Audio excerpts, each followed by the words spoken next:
என்னுடைய ஞான கணவர் சிவர் அவர்களுக்கு வணக்கம். சிவா அப்பா என்ன சொல்கிறாருன்னா, நீங்கள் சங்கல்படுங்க, உங்கள் சங்கல்பங்களுக்கு தகுந்தாற் போல தான் நான் அடுத்த கல்பத்தையே படைக்கிறேங்கிறார்.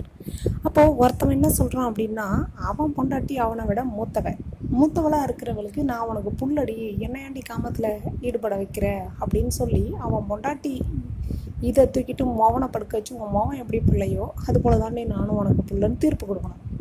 இவன் என் புண்டைய திட்டுத்தனமாக வாட்ஸ்அப் வழியாக பார்த்துட்டு தீர்ப்பு கொடுக்குறான். இவன் பொண்டாட்டிக்கு தானே முதல்ல தீர்ப்பு கொடுக்கணும். முதல்ல மோவன்டி உனக்கு நானே இது மாதிரி உலகத்தில் உள்ள உன்னோட இருக்கிறவன் எல்லாரும் சின்னவனாக இருக்கிறவன்லாம் உனக்கு மோவன்டின்னு இவன் தீர்ப்பு கொடுக்கணும். அதை தீர்ப்பு கொடுத்துட்டு தானே என் புண்டைய திட்டுத்தனமாக பார்த்துட்டு வந்து தீர்ப்பு கொடுக்கணும்.